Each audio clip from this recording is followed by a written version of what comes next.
Hi, welcome to Extra and I'm Diane. Today we take out those painting brushes for a chat with the man behind Wasavo Art and how to treat malaria at home with Dr. Arno Waine. Bouncing back and forth across the globe, the sport of table tennis originated from Europe, but its popularity is fever-pitched in Asian countries. Let's follow Kashmir Wakan, who bats himself into the world of table tennis.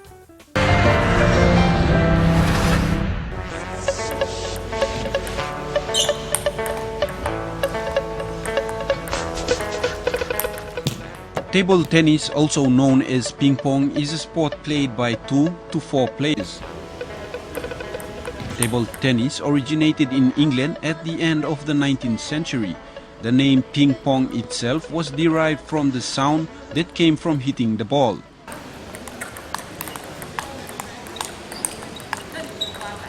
It is a game that needs flexibility and continuous movement in rhythm to the flow of the ball.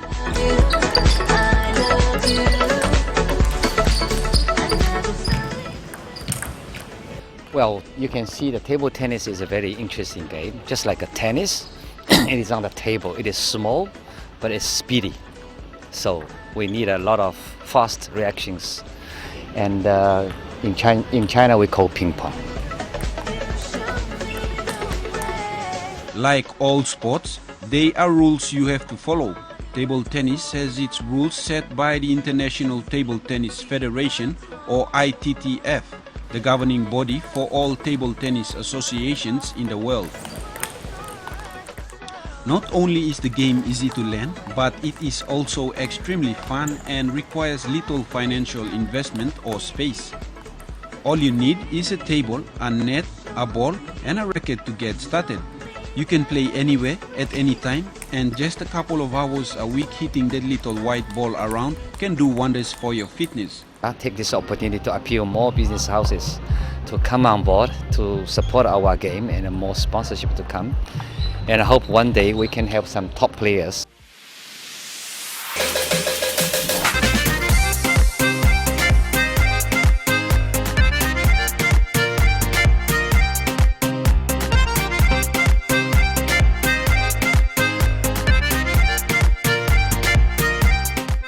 Here are some interesting facts about table tennis.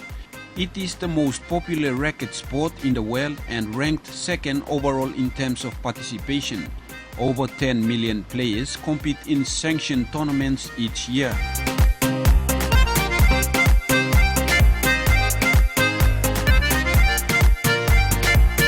A table tennis match played by elite professionals lasts on the average about 30 minutes.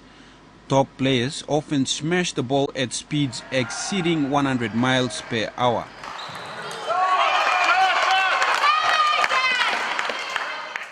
China, Sweden and South Korea are currently the world powers in table tennis.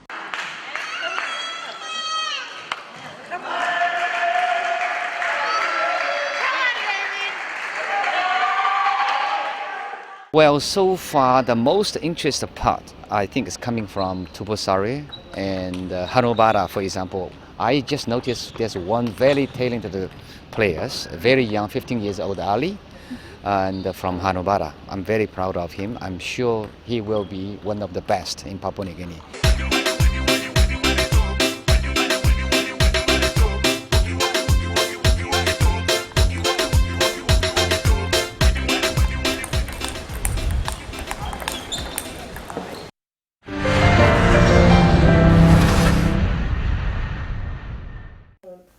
Hi Vani, thanks for joining me for afternoon tea. Hi Diane, and thank you for having me on your show as well. So just before we go on, if you can just tell the viewers a bit about yourself and about Mstred Holdings and the foundation that's under. Yes, Mstred Holdings Limited, we do various activities, and under that there's activities like events, but more so we focus on the Voices for Villages Foundation that we have been running. It started in 2014. So basically why the Voices for Villages Foundation was formed is because we want to be the voice for villages, and having to see our people struggle in terms of basic services, it's heartbreaking. So that's basically where we got our inspiration and motivation from to start our Voices for Villages Foundation, so that we can be the bridge between them and and donors in the cities to help us go and run our foundation. So when did the foundation start? It actually started in 2014, last year, and we did a lot of stuff. Even way before that, we have been doing a community, so we decided to form this foundation in 2014. And during the span of 2 years, we have done so much for the foundation. Great. So your face has been associated with the Institute of Business, and now you're in this work of NGO. Yeah. What made you leave full-time employment? What's the passion behind that? Well, the passion behind it is that, for 20 odd years I've been with IBS, and, having to be the director, done a lot of, projects and initiated a lot of things for IBS. And I love everything about IBS in terms of educating and making an impact in the young children. So I thought, maybe it's time that, I start doing myself. It was a bold step, I have taken, and leaving my full-time employment to purely focus on Enshred Holdings and the things that I do, and it's very exciting challenges.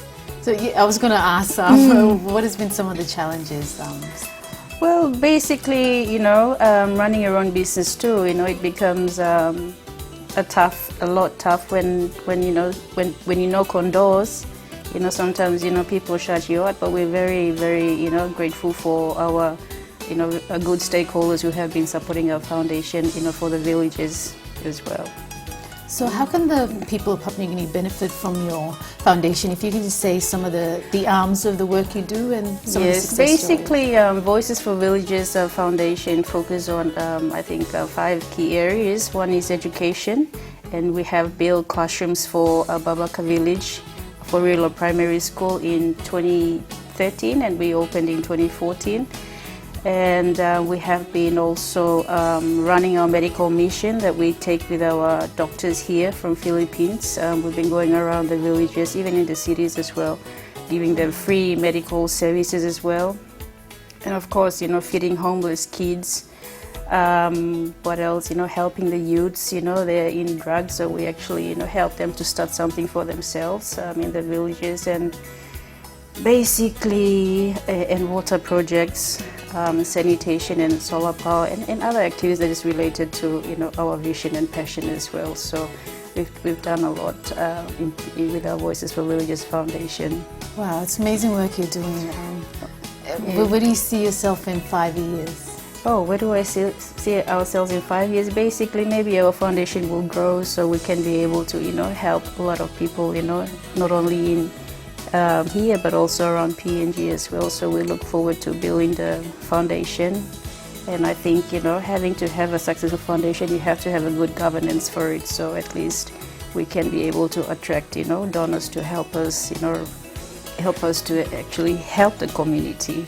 And how can our viewers get involved with your organization if they want to volunteer, or how can they? Well, yeah, we would love to have volunteers. Probably, we have a Facebook page as well that you can go on. It's Other Enshred Entertainment, so you can go on there, and probably if you want to be a volunteer, get on our Facebook page and let us know if you want to join our foundation, so we can go around, helping the community.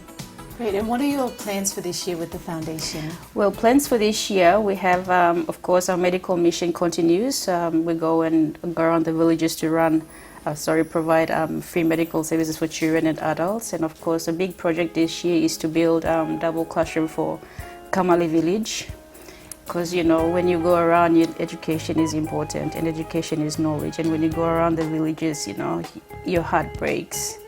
And so many rundown classrooms. So that's kind of, inspiration and motivation that we have. So what can we do for the community? So building the classroom is a big project for us this year. So we've already got 50,000. The total cost is going to be 250,000. We've already got 50,000 kinos. So we're looking for more funding, and hoping that we'll have good support from the stakeholders to help us. And we've been talking to people, so they're keen in helping us. So yeah, we look forward to completing the classrooms this year. What advice do you have for Papua New Guineans wanting to start their own NGOs or getting into this field? I think it's a good thing, and I'd encourage young people to focus on the dream and having a heart, and help the people out there. We focus too much on negativities, we focus too much on issues, and we don't look at solutions. So I guess I would encourage young people, if you have a dream or have a heart to help, you focus on it and make it something, and I'm sure that what you do, you'll be blessed in return. Well, thanks so much for being with us on the show today, and thanks for the amazing work you're doing for our people. Oh, thank you, Diane, and thank you for having me.